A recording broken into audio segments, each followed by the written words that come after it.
Hi అండి, అందరికీ కూడా మా విద్యాలయం యూట్యూబ్ ఛానల్కి స్వాగతం. అయితే మనం యొక్క ఏపీ హిస్టరీ మోడర్న్లో భాగంగా అంటే మోడర్న్ ఏపీ హిస్టరీలో భాగంగా మనము గత క్లాస్లో ఈ ఆంధ్ర ప్రాంతంలో జాతీయోద్యమం అనేది ఏ విధంగా వచ్చింది, సో నేషనల్ మూమెంట్ అనేది ఓవరాల్ బ్రిటిష్ వారికి వ్యతిరేకంగా భారతదేశంలో ఏ విధంగా వచ్చింది, ఏ ఏ సంఘటనలు అనేవి బ్రిటిష్ వారికి వ్యతిరేకంగా మన యొక్క భారతీయులలో జాతీయత భావనను రేకొల్పాయి అనేది మనం ఆల్రెడీ ఇండియన్ హిస్టరీలో మాట్లాడుకున్నాం. అదే పెర్స్పెక్టివ్లో భారతదేశంలో ఏ విధంగానైతే బ్రిటిష్ వారికి వ్యతిరేకంగా వివిధ రకాల సంఘాలు, సంస్థలు, విప్లవ సంస్థలు స్థాపించబడి బ్రిటిష్ వారికి వ్యతిరేకంగా ఉద్యమాలు జరిగాయో, యాజ్ వెల్ యాజ్ భారతదేశంలో భాగంగా ఉన్నటువంటి ఆంధ్రప్రదేశ్లో ఉన్నటువంటి ప్రజలు కూడా, ఆంధ్ర ప్రాంత ప్రజలు కూడా, ఇట్ మీన్స్ మద్రాసు ప్రెసిడెన్సీ ఏదైతే ఉంటుందో, ఎందుకంటే మీకు తెలుసు అప్పటికి మద్రాస్ ప్రెసిడెన్సీలో భాగంగానే మన ఆంధ్ర ప్రాంతం ఉండేది కాబట్టి, సో ఈ ఆంధ్ర ప్రాంతంలో ఏ విధంగా జాతీయోద్యమం వచ్చింది, ఎలాంటి పత్రికలు, ఏ ఏ వ్యక్తులు మన యొక్క ఆంధ్ర జాతీయోద్యమంలో కీలక పాత్ర పోషించారనేటువంటి విషయాల గురించి ఆల్రెడీ మనం గత క్లాస్లో చూడడం అనేది జరిగింది. సో ఈరోజు మనం ప్రధానంగా చూడాల్సింది ఏమిటంటే, జాతీయోద్యమం అనగానే మన భారతదేశ చరిత్రలో ప్రధానంగా గుర్తుంచుకోవాల్సినటువంటి జరిగినటువంటి సంఘటన ఏమిటంటే వందే మాతర ఉద్యమము అని చెప్పేసి చెప్తా ఉంటాం. దీన్నే స్వదేశీ ఉద్యమం అని చెప్పేసి చెప్తా ఉంటాం. 1905లో రావడం అనేది జరిగింది. సో ఇండియన్ హిస్టరీలో చాలా కూలంకుషంగా మాట్లాడుకున్నాం. ఏదైతే ఈ వందే మాతర ఉద్యమం ఉందో, ఈ వందే మాతర ఉద్యమం వచ్చిన తరువాత భారతదేశము, ఇండియన్ నేషనల్ కాంగ్రెస్, అతివాదులు, మితవాదుల యొక్క నడవడిక అనేది ఒక రకంగా ఉంది. అంటే ఓవరాల్ భారతదేశ ప్రజల యొక్క ఆలోచన తీరు ఏదైతే ఉంటుందో 1905 వరకు ఒక రకంగా ఉంటే 1905కు ముందు ఒక రకంగా ఉండేది. అంటే 1905 తరువాత భారతదేశ ప్రజలందరిలో కూడా ఒక కనువిప్పు రావడం అనేది జరిగింది. అంటే ఎప్పుడైతే ఈ యొక్క బెంగాల్ డివిజన్ అనేది లార్డ్ కర్జన్ చేస్తాడో, ఈ డివైడ్ అండ్ రూల్ పాలసీ అంటే విభజించు పాలించు అనే సూత్రం ద్వారా బ్రిటిష్ వాడు మనకి చేస్తున్నటువంటి, మనలో మనకి పెడుతున్నటువంటి ఈ యొక్క ఏవైతే కాన్ఫ్లిక్ట్స్ ఉంటాయో వాటిని మన భారతదేశ ప్రజలు గ్రహించి బ్రిటిష్ వారికి వ్యతిరేకంగా వందే మాతర ఉద్యమం ప్రారంభించారని చెప్పేసి ఇండియన్ హిస్టరీలో మనం మాట్లాడుకున్నాం ఆ పాయింట్స్ అన్నీ కూడా. అయితే అదే వందే మాతర ఉద్యమం ఇప్పుడు ఆంధ్రప్రదేశ్ రిలేటెడ్గా మనం మాట్లాడుకోవాలి. చాలా చాలా ఇంపార్టెంట్ అండి. సో అందుకే మీరు హెడ్డింగ్ పెట్టుకోవాల్సింది ఏమిటంటే, ఈరోజు క్లాస్లో భాగంగా ఆంధ్రాలో వందే మాతర ఉద్యమం. సో కాబట్టి Swadeshi movement or Vande Mataram movement in Andhra ప్రాంతం, ఆంధ్ర రీజియన్ అనేటువంటి విషయాన్ని మీరు ఇక్కడ ప్రధానంగా గుర్తుంచుకోవాలి. ఈరోజు మనం డిస్కస్ చేసేది అర్థమవుతుందా లేదండి? అందుకే నేను ప్రతి విషయాన్ని కూడా మోడర్న్ ఏపీ హిస్టరీ చదివేటప్పుడు ప్రతి అంశాన్ని మోడర్న్ ఇండియన్ హిస్టరీతో లింక్ చేసుకోవాలని చెప్పేసి నేను అందుకే చెప్తా ఉంటాను. సో ఏది ఏమైనప్పటికీ మీరు ఇండియన్ హిస్టరీలో వందే మాతర ఉద్యమం విన్నారా లేదా పక్కన పెడితే, అది విన్న తర్వాత ఇక్కడ వింటే ఆబ్వియస్లీ 100కి 100% ఏ ఇబ్బంది లేకుండా మీకు అర్థమైపోతుందండి. అర్థమవుతుందా లేదా? సో అక్కడ వినకుండా ఇక్కడ విన్నా సరే అర్థమవుతుంది, కానీ కొన్ని విషయాల్లో ఇబ్బంది పడాల్సి వస్తుంది. సో ఏది ఏమైనప్పటికీ కూడా ఈరోజు క్లాస్ మనం చూసేది ఆంధ్రాలో వందే మాతర ఉద్యమం అంటున్నాం. సో ఈ టాపిక్ అంతా కూడా నేను ఇక్కడ ఎక్స్ప్లెయిన్ చేస్తానండి. ప్రతి ఒక్క అంశాన్ని కూలంకుషంగా మొత్తాన్ని కూడా. కొంతసేపు మీరు ఈ విషయాన్ని పక్కన పెట్టండి. ఇక నుంచి ప్రతి క్లాస్లో కూడా నేను ఈ విధంగా ఏవైతే పాయింట్స్ ఉంటాయో, అంటే క్లాస్ మొత్తం చెప్పిన తర్వాత మనం ఏదైతే ఈరోజు క్లాస్లో చూసామో ఆ అంశాలన్నీ కూడా ఒకేసారి మీకు రివిజన్ అయిపోవాలి అనే ఉద్దేశంతో, అంటే క్లాస్ వినడం, క్లాస్ అయిపోయిన వెంటనే క్లాస్ అంతా కూడా రివిజన్ అయిపోవాలి. పాయింట్స్ అన్నీ కూడా ఒక ఆర్డర్ వైజ్ రాయడం అనేది జరిగింది. సో ఎందుకంటే మీకు చాలా సులభంగా ఉంటుంది, రివిజన్ చేసుకోవడానికి చాలా బాగుంటుంది అనే ఉద్దేశంతో ఈ ప్లాన్ చేయడం అనేది జరిగింది. సో నేను క్లాస్ చెప్పేంత వరకు కూడా ఏ పాయింట్స్ కూడా చూడొద్దండి. వన్స్ క్లాస్ అంతా విన్న తర్వాత నేనే ఏదైతే మనం ఈరోజు క్లాస్లో చెప్పామో అంశాలన్నీ కూడా వివరిస్తాను. సో కొంతసేపు దీన్ని మనం పక్కన పెడితే ఆంధ్రాలో వందే మాతర ఉద్యమం అని చెప్పేసి చెప్తా ఉన్నాం. సో మీకు అందరికీ కూడా తెలుసు, మనకి 1905 అక్టోబర్ 16వ తేదీన మనకి యొక్క లార్డ్ కర్జన్ ఎవరైతే ఉంటారంటే బెంగాల్కి గవర్నర్ జనరల్గా ఉన్నటువంటి లార్డ్ కర్జన్ అక్కడ అంటే ఓవరాల్ ఉత్తర భారతదేశంలో బెంగాల్ని విభజన చేయడం అనేది జరిగింది. సో ఎప్పుడైతే బెంగాల్ విభజన చేశాడో, అంటే హిందువులకి మరియు ముస్లింలకి మధ్య ఈ మత గోడలు ఎప్పుడైతే లార్డ్ కర్జన్ కట్టి ఈ విభజించు పాలించు అనే సూత్రం ద్వారా ఇటువంటి చర్యలకి పాల్పడ్డాడో, వెంటనే మన భారతదేశంలో వచ్చినటువంటి ఉద్యమమే ఏమిటంటే బెంగాల్ కేంద్రంగా వందే మాతర ఉద్యమము అని చెప్పేసి చెప్తా ఉన్నాం. సో ఈ వందే మాతర ఉద్యమం రెండు టార్గెట్స్ని బేస్ చేసుకుని ముందుకు వెళ్ళిందండి. అదే ఏమిటి? ఒకటవది స్వదేశీ వస్తు ప్రోత్సాహము అని చెప్పేసి చెప్తా ఉన్నాం. అదేవిధంగా రెండవది విదేశీ వస్తు బహిష్కరణ అని చెప్పేసి చెప్తా ఉన్నాం. అంటే దాని అర్థం ఏమిటి? ఈ వందే మాతర ఉద్యమం ద్వారా మన యొక్క స్వదేశీ వస్తువులు అంటే మన చేనేతకారులు, మన యొక్క కష్టజీవులు ఎవరైతే ఉంటారో మన భారతదేశంలో ఉన్నటువంటి అన్ని వృత్తుల వారిని కూడా మనం ప్రోత్సహించాలి.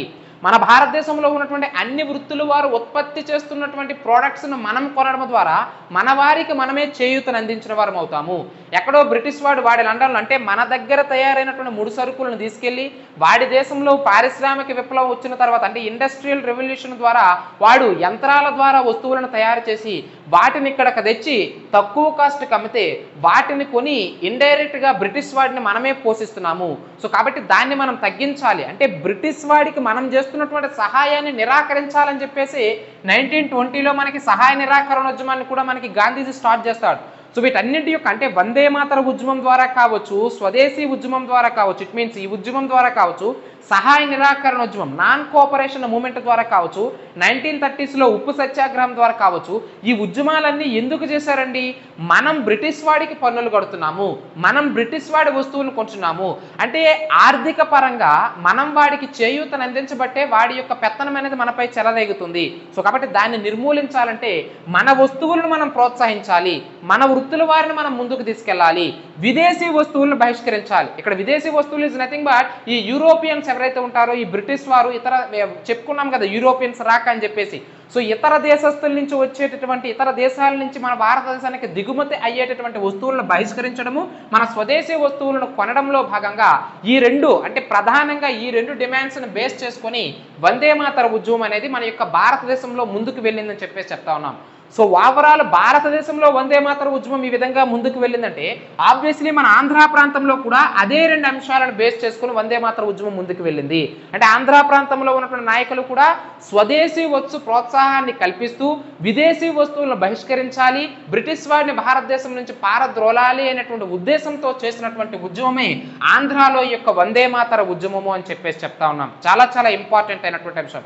అయితే ఈ వందే మాతర ఉద్యమము ఏ విధంగా మన యొక్క ఆంధ్ర ప్రాంతంలో కొనసాగింది అనేటువంటి విషయాల గురించి మనం మాట్లాడుకున్నట్లయితే సో మీకు అందరికీ కూడా తెలుసు ఈ 1905 అక్టోబర్ 16వ తేదీన మనకి ఈ యొక్క లార్డ్ కర్జను ఏమిటి బెంగాల్ని రెండుగా విభజించాడు అని చెప్పేసి చెప్తా ఉన్నాం. సో ఎప్పుడైతే విభజించాడో దాన్ని గమనించినటువంటి మన యొక్క ఐఎన్సి సభ్యులు ఎవరైతే ఉంటారో మనకి రాబోయేటటువంటి ఐఎన్సి సమావేశం ఏమిటి అంటే 1905 అక్టోబర్ 16వ తేదీన ఎప్పుడైతే ఈ యొక్క బెంగాల్ విభజన అనేది జరిగిందో సో దాన్ని నిరసిస్తూ బెంగాల్ విభజనకి వ్యతిరేకంగా వందే మాతర ఉద్యమాన్ని చేయాలని చెప్పేసి దానికోసం ఒక తీర్మానాన్ని ప్రవేశపెట్టడం అనేది జరిగింది. ఏ సమావేశంలో తీర్మానాన్ని ప్రవేశపెట్టారంటే నెక్స్ట్ ఇయర్ 1906లో అంటే ప్రతి సంవత్సరం వార్షిక సమావేశాలు జరుగుతాయి కదండి. అంటే సంవత్సరం చివరి సమావేశాలు డిసెంబర్ 29, 30, 31 తేదీల్లో. సో అలా 1906లో మనకి జరిగినటువంటి ఐఎన్సి సెషన్ ఎక్కడంటే కలకత్తా సెషన్ అండి. చాలా చాలా ఇంపార్టెంట్. సో దీనికి అధ్యక్షత వహించినటువంటి వ్యక్తి దాదాబాయి నౌరోజీ. సో కురువృద్ధుడు మీకు అందరికీ కూడా తెలుసు. సో దాదాబాయి నౌరోజీ అధ్యక్షత వహించినటువంటి కలకత్తా సమావేశంలోనే వందే మాతర ఉద్యమం చెయ్యాలి అనే ఒక తీర్మానాన్ని పాస్ చేయడం అనేది జరిగింది. అయితే ఈ విషయాన్ని ఇక్కడ మాకు ఎందుకు సార్ చెప్తున్నారంటే ఈ యొక్క 1906 కలకత్తాలో జరిగినటువంటి ఐఎన్సి వార్షిక సమావేశానికి అంటే దాదాబాయి నౌరోజీ అధ్యక్షత వహించినటువంటి యొక్క సమావేశానికి హాజరైనటువంటి మన తెలుగు వ్యక్తులు ఎవరని చెప్పేసి ఎగ్జామినేషన్లో అడుగుతూ ఉంటారండి. చాలా చాలా ఇంపార్టెంట్ అయినటువంటి అంశం. నేను మీకు గత క్లాసుల్లో చెప్పినాను ప్రతి అంశాన్ని ఇండియన్ హిస్టరీతో మాట్లాడుతూ ఏపీ హిస్టరీకి ముడిపెడతా ఉన్నాం. సో అక్కడ మీకు గత క్లాసులో చెప్పేటప్పుడు మొదటి ఐఎన్సి సమావేశం 1885 డబ్ల్యూసి బెనర్జీ అధ్యక్షతన జరిగింది అని చెప్పేసి బొంబాయిలో జరిగిందని చెప్పేసి చెప్తూ ఆ సమావేశానికి 7 హాజరయ్యారని చెప్పేసి మనం మాట్లాడుకున్నాం.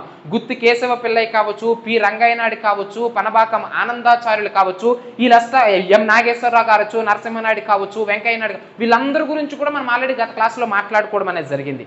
అదేవిధంగా రెండవ ఐఎన్సి సమావేశం 1886లో జరిగినటువంటి ఐఎన్సి సమావేశం ఏదైతే ఉంటుందో ఇదే దాదాబాయి నౌరోజీ అధ్యక్షత వహించినటువంటి సమావేశానికి 21 మంది హాజరయ్యారని చెప్పేసి చెప్తా ఉన్నాం. సో యాజ్ వెల్ యాజ్ ఈ యొక్క 1906లో వందే మాతర ఉద్యమం తీర్మానం చేసినటువంటి ఐఎన్సి సమావేశానికి హాజరైనటువంటి తెలుగు ప్రముఖ వ్యక్తులు ఎవరయ్యా అంటే చాలా చాలా ఇంపార్టెంట్ అండి.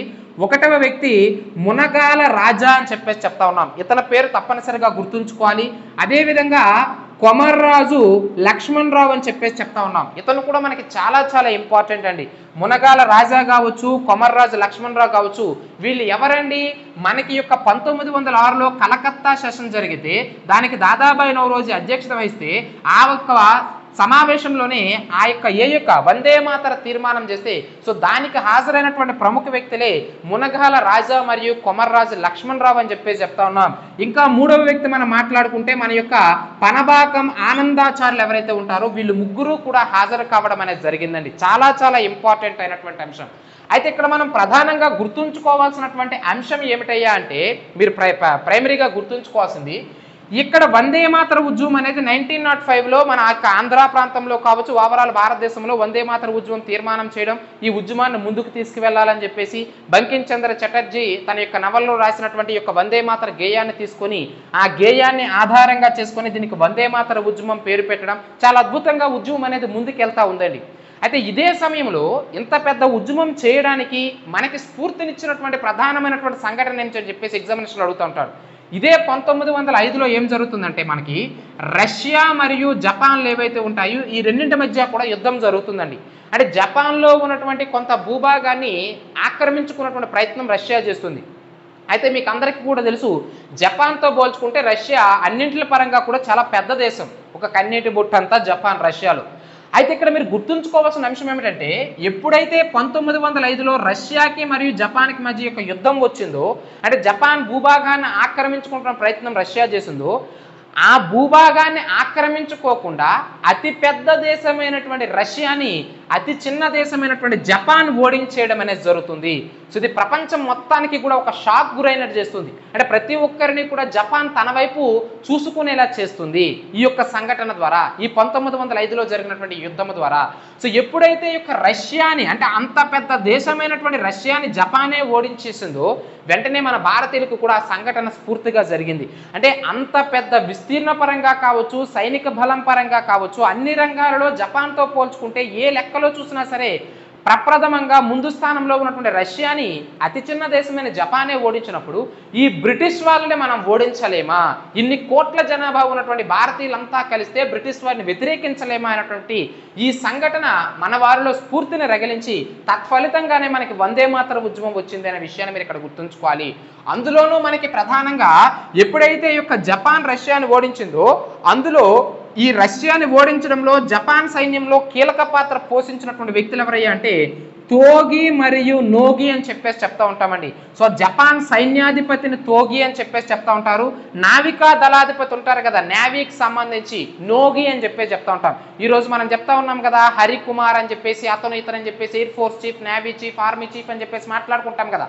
అలా అప్పట్లో 1905లో ఈ యుద్ధం జరిగే సమయంలో జపాన్కి సంబంధించినటువంటి సైన్యాధ్యక్షుడు తోగి అయితే ఈ యొక్క నావికా దళాధిపతి ఎవరయ్యా అంటే నోగి. వీళ్ళు ఎంత చాకచక్యంగా అంటే వారి నాయకత్వంలో సైన్యాన్ని ముందుకు తీసుకెళ్తారంటే అంత పెద్ద దేశాన్ని ఓడించారంటే వీళ్ళు ఎంత సమర్థులో చూసుకోండి. అందుకే వీళ్ళపైన తరువాత కాలంలో ఎన్నో కథలు పుట్టుకొచ్చాయండి. అంత పెద్ద దేశాన్ని ఇంత చిన్న దేశం ఓడించడంలో వీళ్ళు పోషించినటువంటి పాత్ర, జపాన్ యొక్క పనితీరు, యుద్ధ తీరు అంతటినీ కూడా ఎంతోమంది వివిధ రకాల చరిత్రలు రాయడం అనేది జరిగింది. అందులో భాగంగా మనకి శ్రీరామ్ పరబ్రహ్మం అని చెప్పేసి చెప్తా ఉంటాం. ఇతను మనకి జపనేయం అనేటటువంటి గ్రంథాన్ని రాయడం అనేది జరుగుతుందండి. అదేవిధంగా ఆదిపూడి సోమనాథరావు అని చెప్పేసి చెప్తా ఉంటాం. ఆదిపూడి సోమనాథరావు ఇతను జపాన్ చరిత్ర అనేటువంటి గ్రంథాన్ని రాస్తాడండి. ఈ రెండు ఏపీ హిస్టరీ పాయింట్ ఆఫ్ వ్యూలో చాలా చాలా ఇంపార్టెంట్. ఏమిటండి శ్రీరామ్ వీరబ్రహ్మం అంటే మన తెలుగు వ్యక్తులు వీళ్ళు. అంటే 1905లో జరిగినటువంటి రష్యా జపాన్ యుద్ధ నేపథ్యం ఏదైతే ఉంటుందో దాన్ని స్ఫూర్తిగా తీసుకొని ఒక కథగా, ఒక పుస్తకంగా మలిచి శ్రీరామ్ పరబ్రహ్మం జపనీయం పేరుతో ఒక గ్రంథాన్ని రాస్తే ఆదిపూడి సోమనాథరావు జపాన్ చరిత్ర పేరుతో ఒక గ్రంథాన్ని రాసి ఆదిపూడి సోమనాథరావు రచించినటువంటి ఈ జపాన్ చరిత్ర అనేటువంటి గ్రంథాన్ని మన యొక్క మునగాల రాజా ఎవరైతే ఉంటారో విజయవాడ ప్రాంతానికి జమీందారుగా వ్యవహరించినటువంటి వ్యక్తి ఈ మునగాల రాజా. సో అప్పట్లో బాగా ఆర్థికంగా స్థిరపడినటువంటి వ్యక్తి, దేశభావాలు, పేట్రియాటిజం నరనారాయణ ఎక్కించుకున్నటువంటి వ్యక్తి మునగాల రాజా. సో అతనికి ఆదిపూడి సోమనాథరావు ఈ జపాన్ చరిత్ర అనే గ్రంథాన్ని రాసి అతనికి అంకితం ఇవ్వడం అనేది జరుగుతుంది. సో ఒక వ్యక్తికి అంకితం ఇచ్చేటప్పుడు ఆబ్వియస్లీ అందులో ఏముంది ఏముందని తెలుసుకుంటాడు కదా. మునగాల రాజా ఇది మొత్తము కూడా చదివి అరే ఇదేదో మనకు ఉపయోగపడుతుంది, ఎంత స్ఫూర్తివంతమైనటువంటి గాథ, అంత పెద్ద దేశాన్ని ఇంత చిన్న దేశం ఓడించిందా అని చెప్పేసి ఆ యొక్క యుద్ధానికి బాగా ప్రభావితుడైనటువంటి మునగాల రాజా జాతీయోద్యమాన్ని నరనారాన్ని ఎక్కించుకోవడమే కాదు, తన యొక్క సొంత కొడుకులు ఎవరైతే ఉంటారో వాళ్ళిద్దరికీ కూడా ఈ తోగి నోగి అనేటువంటి పేర్లు పెట్టడం అనేది జరుగుతుంది. అంటే చూడండి, ఎక్కడో ఉన్నటువంటి జపాన్ దేశంలో అతనికి స్ఫూర్తి గావించారని చెప్పేసి రష్యాని ఓడించడంలో జపాన్ యుద్ధంలో కీలక పాత్ర పోషించినటువంటి సైన్యాధ్యక్షులైన తోగి నోగిల పేర్లను మన మునగాల రాజా తన యొక్క కొడుకులకి ఆ యొక్క పేర్లు పెట్టడం అనేది జరుగుతుంది. అంటే ఏ విధంగా ప్రభావితం అయ్యాడో చూడండి ఈ ఉద్యమం ద్వారా. ఆ తరువాత కాలంలో మనకి ఆంధ్రప్రదేశ్లో జరిగినటువంటి వందే మాతర ఉద్యమంలో మునగాల రాజా పాత్ర చాలా ఎక్కువగా ఉంది. రాబోయే క్లాసులో ఇదే క్లాసులో మనం మాట్లాడతాం అతని యొక్క పాత్ర అంతా కూడా. సో అర్థమైందే లేదండి. సో ఈ విధంగా వందే మాతర ఉద్యమం అనేది మన ఆంధ్ర ప్రాంతంలో చాలా విస్తృతంగా వెళ్ళింది. ఒక రకంగా చెప్పాలంటే ఓవరాల్ భారతదేశంలో వందే మాతర ఉద్యమాన్ని ముందుకు తీసుకెళ్ళిందంటే అతివాదులు అని చెప్పేసి చెప్తా ఉంటాం. సో అతివాదుల్లో ప్రధానంగా ఎవరు? అతివాద త్రయంగా పేరుగాంచినటువంటి లాల్ బాల్ పాల్ అంటున్నాం. అంటే లాలా లజపతి రాయ్, బాలగంగాధర్ తిలక్, బిపిన్ చంద్రపాల్ అని చెప్పేసి చెప్తా ఉన్నాం. అయితే కొంతసేపు మనం లాలా లజపతి రాయ్, బాలగంగాధర్ తిలక్ని మనం పక్కన పెడితే వీళ్ళందరూ ఉత్తర భారతదేశంలో కీలక పాత్ర పోషించినటువంటి నాయకులు. కానీ ఈ బిపిన్ చంద్రపాల్ కూడా ఉత్తర భారతదేశానికి సంబంధించి వందే మాతర ఉద్యమానికి నాయకత్వం వహించినటువంటి వ్యక్తి. కానీ ఇతని యొక్క పాత్ర అనేది మన ఆంధ్ర ప్రాంతానికి రిలేటెడ్ ఉంది, చాలా చాలా ఇంపార్టెంట్. సో అతని గురించి మనం మాట్లాడుకుందాం. ఈరోజు క్లాస్ అంతా బిపిన్ చంద్రపాల్ చుట్టూ తిరుగుతుంది. సో కాబట్టి మన ఆంధ్ర ప్రాంతంలో వందే మాతర ఉద్యమం ముందుకు వెళ్ళడానికి, అంత గొప్పగా వెళ్ళడానికి ప్రధాన కారకుడు మహానుభావుడు బిపిన్ చంద్రపాల్. అసలు బిపిన్ చంద్రపాల్ మన ఆంధ్ర ప్రాంతానికి ఎందుకు వచ్చాడంటే, ఆబ్వియస్లీ వందే మాతర ఉద్యమం బ్రిటిష్ వారికి వ్యతిరేకంగా రావడం, స్వదేశీ వస్తు ప్రోత్సాహం చేయడం, విదేశీ వస్తువులు వ్యతిరేకించడం, ఇదంతా ఉత్తర భారతదేశానికి వెళ్తుందండి. కానీ దక్షిణ భారతదేశము, అందులోనూ మన ఆంధ్ర ప్రాంతంలో ఎంతమంది వ్యక్తులు ఎంత కృషి చేస్తున్నా, ఎన్ని పత్రికల ద్వారా ఎంత చెమట వచ్చి ఎంత కష్టపడి జాతీయతా భావాలన్నింటినీ కూడా గుమ్మరించి తమ పత్రికల్లో రాసినా సరే చదువుకునేవాడు లేడు, చదువుకున్నా దాన్ని అర్థం చేసుకునేవాడు లేడు, చదువుకొని అర్థం చేసుకున్నా ముందుకు వచ్చేవాడు ఎవడూ లేడు. అంటే వందే మాతర ఉద్యమం అనేది ఆంధ్ర ప్రాంతంలో అనుకున్న స్థాయిలో ముందుకు వెళ్ళట్లేదు. ఇదంతా చూసి ఒక వ్యక్తి విసిగిపోయాడండి. అతనే ఎవరంటే మూట్నూరు కృష్ణారావు అని చెప్పేసి చెప్తా ఉన్నాం. ఇతను మనకి చాలా చాలా ఇంపార్టెంట్ అండి. మీకు అందరికీ కూడా తెలుసు, మనకి 1902-3 సమయంలో మనకి కృష్ణా పత్రికని కొండా వెంకటప్పై స్థాపించడం అనేది జరుగుతుంది. అతను స్థాపించిన పత్రికకి మొదటగా ఎడిటర్గా, సంపాదకుడిగా పనిచేసినటువంటి మూట్నూరు కృష్ణారావు 1905 నుంచి ఈ కృష్ణా పత్రికను పూర్తిగా తనే నడపడం అనేది జరుగుతుంది. అందుకే ఆంధ్ర ప్రాంతంలో కృష్ణా పత్రిక అంటే మూట్నూరు కృష్ణారావు మనం గుర్తుంచుకోవాలి. స్వదేశీ మిత్ర పత్రిక అంటాం. సుబ్రహ్మణ్య అయ్యర్ చాలా చాలా ఇంపార్టెంట్. నేను మీకు ఇక్కడ చూడండి పాయింట్ రాశాను, మీకు కావాలంటే ఇవ్వండి. జి సుబ్రహ్మణ్య అయ్యర్ స్వదేశీ మిత్ర. సో కాబట్టి ఇంపార్టెంట్ పాయింట్స్ అన్ని కూడా రాశాను కాబట్టి లాస్ట్లో మనం మాట్లాడుకుందాం. సో ఇలా వందే మాతర ఉద్యమంలో భాగంగా మన ఆంధ్ర ప్రాంతంలో జాతీయతా భావాలను ముందుకు తీసుకువెళ్ళడం, బ్రిటిష్ వాడు చేస్తున్నటువంటి అన్యాయాలను ప్రజలకు అర్థవంతంగా తెలియజేయడం కోసము కృషి చేసినటువంటి ప్రధాన పత్రికలు అంటే మూట్నూరు కృష్ణారావు కృష్ణా పత్రిక, అదేవిధంగా జి సుబ్రహ్మణ్య అయ్యర్ స్వదేశీ మిత్ర పత్రిక. సో ఈ పత్రికల ద్వారా వీరు ఎంత కృషి చేస్తున్నప్పటికీ ఈ ఇతన్ని మనం కొంతసేపు పక్కన పెడితే మూట్నూరు కృష్ణారావు పాత్ర చాలా ఎక్కువగా ఉందండి. తనలో జాతీయతా భావాలు చాలా ఎక్కువగా ఉన్నాయి.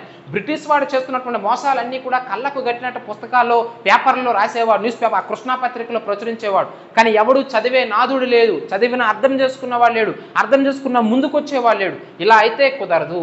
ఆంధ్ర ప్రాంతంలో జాతీయోద్యమం అనేది ముందుకు వెళ్ళలేదు, వందే మాతర ఉద్యమం యొక్క ఆనవాళ్ళు లేవు. సో ఇప్పుడు మనం చెప్పితే వినట్లేదు కాబట్టి చెప్పేవాడు చెప్తే వింటారు కదా అని చెప్పేసి మూట్నూరు కృష్ణారావు ఒక ఐడియా వచ్చింది. ఏమిటి? బిపిన్ చంద్రపాల్ బెంగాల్ ప్రాంతంలో వందే మాతర ఉద్యమాన్ని చాలా అద్భుతంగా ముందుకు తీసుకెళ్తా ఉన్నాడు. తిరిగి లేదు, అతని యొక్క స్పీచ్లు చాలా అద్భుతంగా ఇస్తూ ఉన్నాడు. సో అలాంటి వ్యక్తిని కనుక మనం ఇక్కడికి తీసుకొస్తే, ఈ బిపిన్ చంద్రపాల్ని కనుక మన ఆంధ్ర ప్రాంతానికి తీసుకొచ్చి ఇక్కడ స్పీచ్లు ఇప్పిస్తే, ఉపన్యాసాలు ఇప్పిస్తే, అప్పుడైనా సరే మన ఆంధ్ర ప్రాంత ప్రజల్లో మార్పు వస్తుంది, వందే మాతర ఉద్యమంలో చురుగ్గా పాల్గొంటారు, బ్రిటిష్ వాడు చేసినటువంటి అన్యాయాలను వారు తెలుసుకుంటారంటే ఉద్దేశంతో ఆ సమయంలో ఎంతో కష్టం. ఆంధ్ర ప్రాంతం అంటే ఒక రకంగా చెప్పాలంటే మద్రాసు ప్రెసిడెన్సీ నుంచి బెంగాల్ ప్రాంతానికి వెళ్ళాలంటే ఆషామాషి కాదండి. ఆ బ్రిటిష్ వాడు ఏర్పాటు చేసినటువంటి రైల్వే వ్యవస్థను ఉపయోగించుకొని ఆ రైలు మార్గం ద్వారా మూట్నూరు కృష్ణారావు బెంగాల్ ప్రాంతానికి వెళ్ళి బిపిన్ చంద్రపాల్ దగ్గరికి వెళ్ళి అతని అపాయింట్మెంట్ తీసుకొని, అయ్యా మీరు ఎంతో ఇబ్బంది పడతా ఉన్నారు, ఎంతో కృషి చేస్తూ ఉన్నారు వందే మాతర ఉద్యమం కోసం బ్రిటిష్ వాడికి వ్యతిరేకంగా. అయితే మీరు చేస్తున్న ఉద్యమాలన్నీ కూడా మీ బెంగాల్ ప్రాంతంలో, మీ యొక్క ఉత్తర భారతదేశానికి పరిమితం అయితే సరిపోతుందా? మా దక్షిణ భారతదేశం పరిస్థితి అవసరం లేదా? ఓవరాల్ భారతదేశం మొత్తం మీద వందే మాతరం ఉద్యమం రావాలని మీలో లేదా అంటే అదేందయ్యా అలా అంటావు? ఓవరాల్ భారతదేశం మొత్తం మీద కూడా వందే మాతరం ఉద్యమం రావాలి అంటే మరి మా ప్రాంతంలో ప్రజల్లో చైతన్యం రావట్లేదు. రావాలి అంటే మీరు తప్పనిసరిగా మీరు రావాలి. ప్రజల్లో చైతన్యం రావాలంటే ముందు మా దగ్గరికి రావాలి. మీరు దయచేసి రండి. మీకు నేను ఆతిథ్యాలు కావచ్చు, సమావేశాలు కావచ్చు, వాటిని నిర్వహించడం కావచ్చు, అన్నీ కూడా దగ్గరుండి నేను చూసుకుంటాను. మీరు దయచేసి రండి, మీ ఉపన్యాసాలు ఇవ్వండి, మా ప్రజలలో ఉన్నటువంటి మట్టిని తొలగించి వాళ్ళ యొక్క మెదళ్లను శుద్ధి చేయండి అని చెప్పేసి కోరితే బిపిన్ చంద్రపాల్ ముట్నూరు కృష్ణారావు యొక్క కోరిక మేరకు 1907 ఏప్రిల్లో రావడం అనేది జరుగుతుందండి మన యొక్క ఆంధ్ర ప్రాంతానికి. చాలా చాలా ఇంపార్టెంట్. 1907 ఏప్రిల్ ఎగ్జామినేషన్లో అడుగుతూ ఉంటాడు. నేను ఎప్పుడు చెప్తా ఉంటాను, కథని ప్రశ్నలుగా మలుచుకోండి అంటే ఎగ్జామినేషన్లో ఏమని అడుగుతాడు? బిపిన్ చంద్రపాల్ ఆంధ్ర ప్రాంతానికి రావడంలో కీలక పాత్ర పోషించినటువంటి వ్యక్తి ఎవరు? ముట్నూరు కృష్ణారావు. బిపిన్ చంద్రపాల్ ఆంధ్ర ప్రాంతానికి రావడంలో కీలక పాత్ర పోషించినటువంటి ముట్నూరు కృష్ణారావు యొక్క పత్రిక ఏమిటి? కృష్ణా పత్రిక. కృష్ణా పత్రికను స్థాపించినటువంటి ముట్నూరు కృష్ణారావు కోరిక మేరకు బిపిన్ చంద్రపాల్ ఆంధ్ర ప్రాంతానికి ఏ సంవత్సరంలో వచ్చాడు, ఏ మంత్లో వచ్చాడు అని చెప్పేసి అడుగుతూ ఉంటాడు. సో ప్రశ్న ఏ విధంగా ఆయన అడగొచ్చండి. సో ఇలా ముట్నూరు కృష్ణారావు కోరిక మేరకు 1907 ఏప్రిల్లో బిపిన్ చంద్రపాల్ మన ఆంధ్ర ప్రాంతానికి వచ్చాడు. మరి వచ్చాడు అంటే ఆబ్వియస్లీ సమావేశాలు ఏర్పాటు చేయాలి. సో ఈ విధంగా దేనికోసం వచ్చాడు? తన ఉపన్యాసాల ద్వారా ప్రజల్లో మార్పు తీసుకురావాలి. ఏ ప్రజల్లో? ఆంధ్ర ప్రాంత ప్రజల్లో మార్పులు తీసుకురావాలి అని చెప్పేసి. అయితే మొదటి నుంచి కూడా అన్ని దగ్గరుండి చూసుకుంటున్నాడండి మన ముట్నూరు కృష్ణారావు. మొట్టమొదటిసారిగా ఎక్కడ ఏర్పాటు చేశారంటే ఇప్పుడు మీరు సైడ్ ఎడిటింగ్ పెట్టుకోండి, బిపిన్ చంద్రపాల్ ఆంధ్ర పర్యటన, అక్కడ జరిగినటువంటి ఇంపార్టెంట్ అంశాలన్నింటినీ కూడా ఇప్పుడు నేను మీకు చెప్తాను. సో బిపిన్ చంద్రపాల్ ఎప్పుడైతే మన ఆంధ్ర ప్రాంతానికి వచ్చాడో 1907 ఏప్రిల్లో వచ్చాడు. వచ్చిన తర్వాత ప్రారంభంలో విశాఖపట్నం అదేవిధంగా మన యొక్క విజయనగరం ప్రాంతాలు ఏవైతే ఉంటాయో అంటే ఈ ఉత్తర సర్కారు జిల్లాల్లో మొదటిగా అంటే చివరగా ఉన్నటువంటి ఉత్తర సర్కారు జిల్లాల్లో ఈ యొక్క సమావేశాలను ఏర్పాటు చేశారండి. కానీ అంత పెద్దగా సక్సెస్ కాదు. అంత పెద్దగా ఏంటి అట్టర్ ఫ్లాప్ అయ్యాయని చెప్పేసి చెప్పొచ్చును. అంటే ఉత్తర సర్కారు జిల్లాలో విశాఖపట్నం విజయనగరం జిల్లాల్లో ప్రారంభంలో బిపిన్ చంద్రపాల్ యొక్క ఉపన్యాసాలను ఏర్పాటు చేస్తే ఎవ్వడు కూడా రాలే, పెద్దగా ఏమీ ఎవరిలో కూడా చలనం లేదు. కారణం ఏమిటి అంటే ఇక్కడ అప్పటికే బిఎన్ శర్మ అనేటువంటి వ్యక్తి ఉన్నాడండి. చాలా చాలా ఇంపార్టెంట్. ఈ బిఎన్ శర్మ యొక్క వ్యక్తి యొక్క ఇంపార్టెన్స్ ఏమిటి అంటే ప్రధానంగా మీరు గుర్తుంచుకోవాల్సింది ఇతను ఒక మితవాది. చాలా చాలా ఇంపార్టెంట్ అండి. మితవాది అంటే ఏమిటి? మోడరేట్ అని చెప్పేసి చెప్తా ఉన్నాం. ఇతని ప్రభావం ఉత్తర సర్కార్ జిల్లాలో చాలా ఎక్కువగా ఉంది. మరి ఇతను మితవాది అంటున్నాం, ఇతను ఫాలోయింగ్ ఉత్తర సర్కార్ జిల్లాలో చాలా ఎక్కువగా ఉందంటున్నాం. మరి ఆబ్వియస్లీ బిపిన్ చంద్రపాల్ ఎవరండి? అతివాది. అంటే ఇతని యొక్క భావజాలానికి నక్కకి నాగలోకానికి ఉన్నంత తేడా ఉంది. సో మంచి ఫాలోయింగ్ ఉన్నటువంటి లీడర్ అప్పటికే బిఎన్ శర్మ. సో ఇతను మితవాది కావడంతో ఇతని ప్రభావం ఉత్తర సర్కారు జిల్లాలో ఎక్కువగా ఉండడంతో బిపిన్ చంద్రపాల్ యొక్క ఈ యొక్క ఉత్తర సర్కారు జిల్లాల పర్యటన అంత సక్సెస్ కాలేదు. పెద్దగా ఎవడు కూడా హాజరు కాలే. అరే ఎవడో వచ్చాడు, వాడు కూడా ఏదో భాషలో బెంగాలీ భాషలో హిందీ భాషలో మాట్లాడుతున్నాడు, మనకు అర్థం కాదులే, అది కూడా అతను అతివాది అంట, సో అతని భావజాలం మనకు సెట్ కాదని చెప్పేసి ఎవడు కూడా రాలే. ఆ తరువాత ఏం చేశారంటే ఇదే 1907 ఏప్రిల్ 17వ తేదీన మనకి ప్రధాన ఎక్కడ ఏర్పాటు చేశారు? కాకినాడ ఏర్పాటు చేశారండి. నెక్స్ట్ సమావేశం ఎక్కడ? కాకినాడ. ఇది కొంచెం సక్సెస్ అయిందని చెప్పేసి చెప్పొచ్చును. దగ్గరుండి అన్నీ కూడా చూసుకుంటున్నాడు. ఎవరు? మన యొక్క ముట్నూరు కృష్ణారావు. చాలా చాలా ఇంపార్టెంట్ అండి. సో అన్ని దగ్గరుండి చూసుకుంటున్నాడు, మంచి మంచి సమావేశాలను ఏర్పాటు చేస్తున్నాడు, ప్రజలందరినీ ఆ సమావేశానికి హాజరుపరచడంలో కీలక పాత్ర పోషిస్తున్నాడు. ముట్నూరు కృష్ణారావు పాత్ర వందే మాతర ఉద్యమంలో నిజంగా మాటల్లో చెప్పలేనిది, అంత కీలక పాత్ర పోషించాడు. అయితే కాకినాడ సమావేశము ఒక రకంగా చెప్పాలంటే కొంత సక్సెస్ అయిందని చెప్పేసి చెప్పవచ్చును. ఆ తరువాత జరిగినటువంటి సమావేశం మనకి ఇంపార్టెంట్ అండి. అదే ఏమిటంటే రాజమండ్రి సమావేశము అని చెప్పేసి చెప్తా ఉంటాం. రాజమండ్రి ప్రాంతంలో మీరు ఒక రకంగా చెప్పాలంటే జన సందోహం, బిపిన్ చంద్రపాల్ వస్తున్నాడు రాజమండ్రి పర్యటన అంటే ఇక్కడ స్పీచ్ ఇస్తున్నాడు అని చెప్తే ప్రజలు తండోపతండాలుగా వచ్చారు. అంటే అక్కడ అతివాదుల ప్రభావం అనేది ఒక రకంగా ఎక్కువగా ఉంది. ప్రజల్లో అప్పటికే వందే మాతర ఉద్యమం అనేది చాలా బాగా వెళ్ళింది ఆ జిల్లాలో, ఈ రాజమండ్రి కాకినాడ ప్రాంతాలలో. సో బాగా సక్సెస్ అయినటువంటి సమావేశం ఏమిటంటే బిపిన్ చంద్రపాల్ పర్యటనలో రాజమండ్రి పర్యటన అనేది మనం ప్రధానంగా గుర్తుంచుకోవాలండి. చాలా చాలా ఇంపార్టెంట్ అయినటువంటి అంశం. అయితే ఈ యొక్క రాజమండ్రి సమావేశంలో జరిగినటువంటి ప్రధానమైనటువంటి సంఘటనలు ఏమిటి అనేటువంటి విషయాల గురించి మనం మాట్లాడుకున్నట్లయితే ఇదే బిపిన్ చంద్రపాల్ రాజమండ్రి ప్రాంతానికి వస్తున్నాడంటే ఆ సమయంలో మనకి రాజమండ్రి కళాశాల ఉంటుంది. ఒక రకంగా చెప్పాలంటే టీటీఈ అని చెప్పేసి టీటీఐ అని చెప్పేసి చెప్తా ఉంటారండి. అంటే టీచర్స్ ట్రైనింగ్ ఇన్స్టిట్యూట్ అని చెప్పేసి చెప్తా ఉంటారు. ఈ టీచర్స్ ట్రైనింగ్ ఇన్స్టిట్యూట్ అనేటువంటి యొక్క సంస్థకి ప్రిన్సిపల్గా ఉన్నటువంటి వ్యక్తి ఎవరంటే మార్క్ హంటర్ అని చెప్పేసి చెప్తా ఉంటాం. ఈ మార్క్ హంటర్ ఎవడైతే ఉంటాడో పలానా బిపిన్ చంద్రపాల్ రాజమండ్రి ప్రాంతానికి వస్తున్నాడంట, వాడు ఇక్కడ ఏదో స్పీచ్లు ఇస్తున్నాడంట, సో ఎవరూ కూడా హాజరు కావడానికి వీల్లేదు. అంటే అప్పట్లో టీచర్ ఉద్యోగం పొందాలి అంటే ప్రధానంగా కోర్స్ చేసి ఉండాలి. అప్పట్లో ఇక్కడికి ప్రాక్టికల్ ఎగ్జామినేషన్స్ కూడా పెడతా ఉన్నారు. సో మార్క్ హంటర్ గారు మొదటి నుంచి కూడా హెచ్చరిస్తూ ఉన్నాడు అందరినీ కూడా, సో ఎవ్వడూ వెళ్ళడానికి వీల్లేదు సమావేశానికి, అందరూ కూడా ఈరోజు ప్రాక్టికల్ ఎగ్జామినేషన్ ఉంది, అందరూ కూడా కాలేజీకి హాజరు కావాలి, యూనివర్సిటీకి రావాలి, కాలేజీకి రావాలి, ఎవడు హాజరు కాకపోయినా వాడిని పూర్తిగా డిబార్ చేస్తామని చెప్పేసి వ్యతిరేకిస్తే హాజరయ్యారు అందరూ. కానీ ఏం చేశాడు మార్క్ హంటర్ వందే మాతరం ఉద్యమంలో పాల్గొన్నది అన్నారు.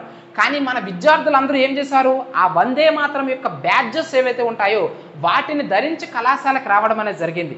నేను మొదటిగా వార్నింగ్ ఇచ్చినప్పటికీ కూడా వందే మాతర ఉద్యమం జోలికి వెళ్ళొద్దు అని చెప్పేసి, ఎందుకంటే వీడు బ్రిటిష్ వాడు కాబట్టి ఆబ్వియస్లీ బిపిన్ చంద్రపాల్ని వ్యతిరేకిస్తాడు, వందే మాతర ఉద్యమాన్ని వ్యతిరేకిస్తాడు.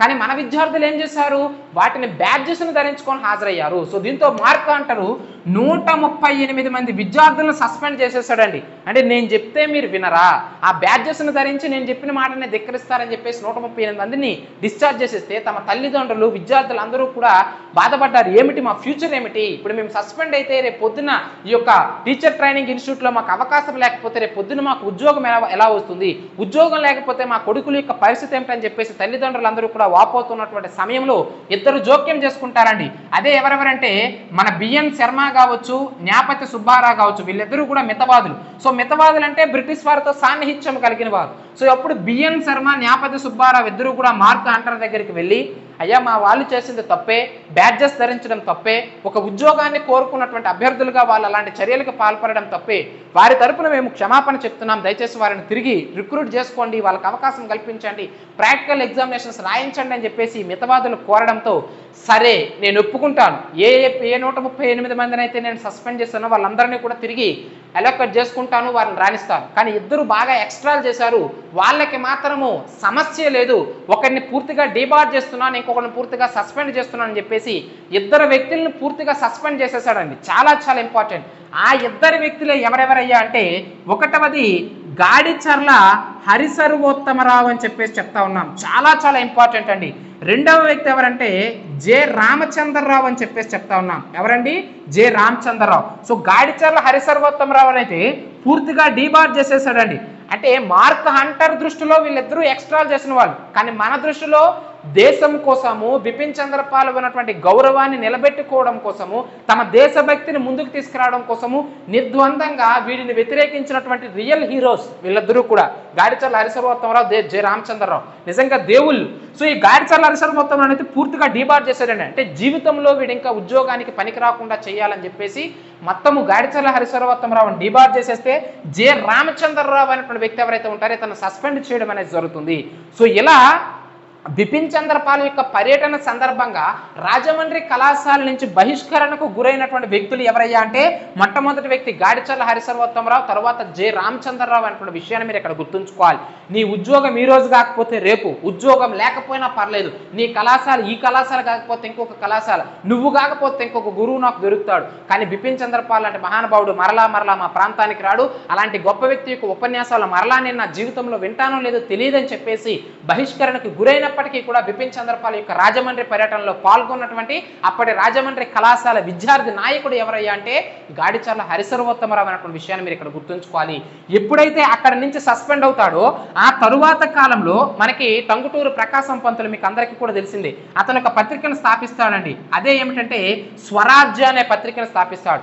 ఆ స్వరాజ్య అనేటువంటి పత్రికకే సంపాదకుడు, ఇట్ మీన్స్ ఎడిటర్గా నియమితుడు అవుతాడు అనమాట గాడిచర్ల హరిసర్వోత్తమరావు.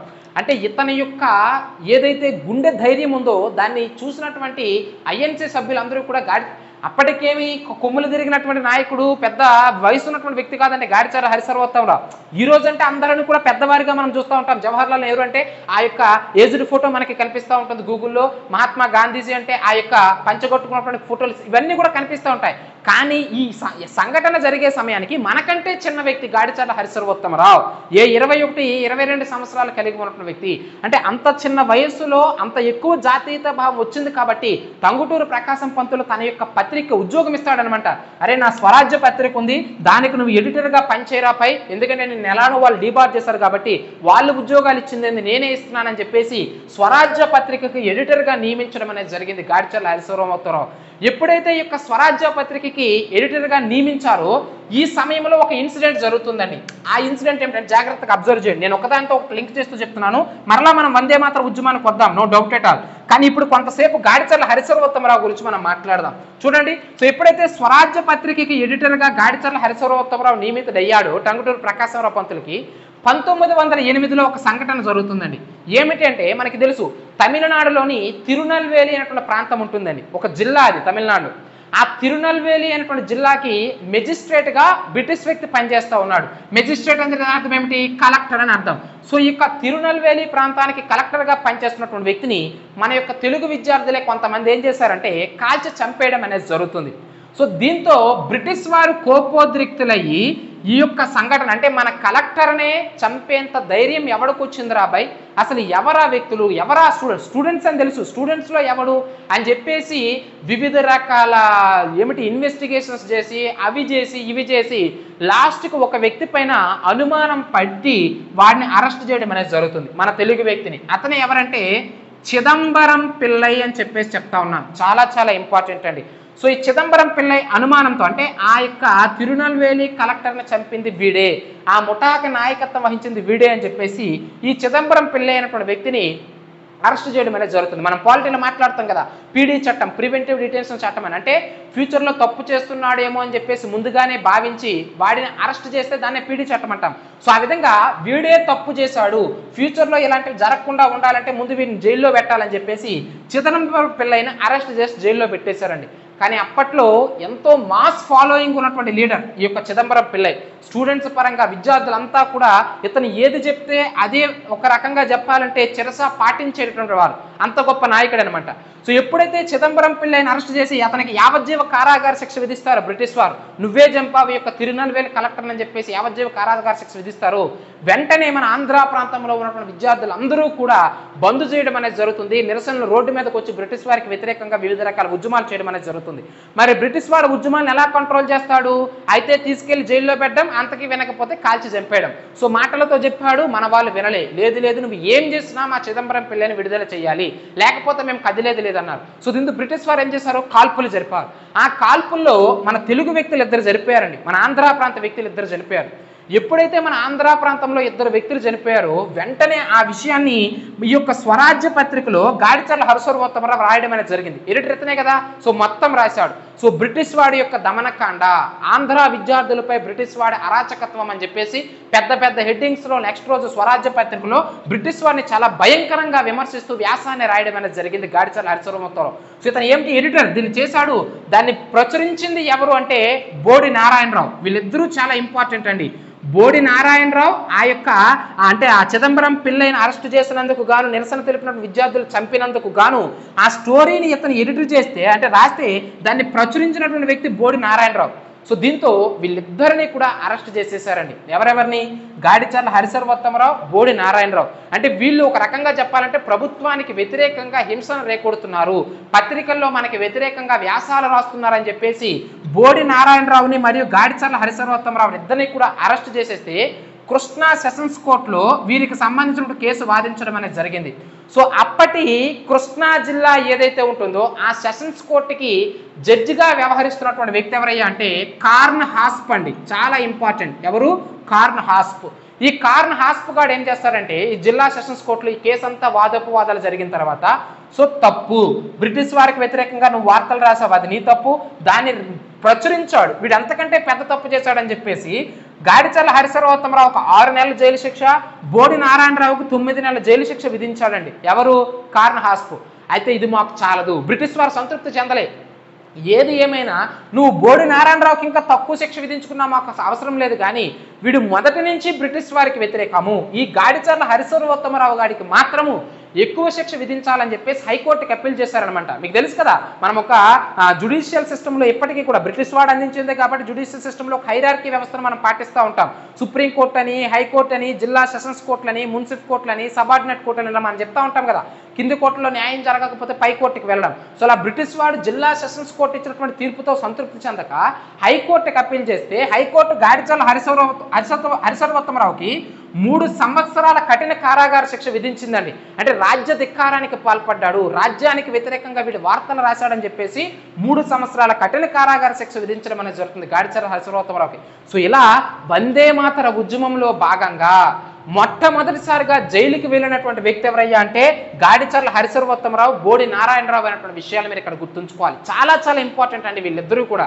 ఇక్కడ టంగుటూరు ప్రకాశం పంతులు ఇంపార్టెంట్, రాజమండ్రి సంఘటన ఇంపార్టెంట్, అతనికి ఉద్యోగం స్వరాజ్య పత్రికలో రావడం ఇంపార్టెంట్, ఆ స్వరాజ్య పత్రికలో ఇది అంటే ఇన్సిడెంట్ గురించి పేర్కొనడం ఇంపార్టెంట్, ఆ ఇన్సిడెంట్ ఎందుకు జరిగిందంటే కలెక్టర్ ఇంపార్టెంట్, ఎప్పుడు జరిగిందంటే 1908 ఇంపార్టెంట్, ఏ వ్యక్తి వలన జరిగిందంటే చిదంబరం పిల్ల ఇంపార్టెంట్, దాన్ని రాసిన వ్యక్తి ఇంపార్టెంట్, దాన్ని ప్రచురించిన బోడి నారాయణరావు ఇంపార్టెంట్. ఇదంతా కూడా స్టోరీ అండి. వీళ్ళందరిపైన కూడా ఇంతకు ముందు ప్రశ్నలు రావడం అనేది జరిగింది. అర్థమవుతుందా లేదా? సో కాబట్టి గాడిచర్ల హరిసర్వోత్తమరావు యొక్క పాత్ర మన ఆంధ్ర ప్రాంతంలో అంత ఎక్కువగా ఉంది అనే విషయాన్ని మీరు ఇక్కడ గుర్తుంచుకోవాలి.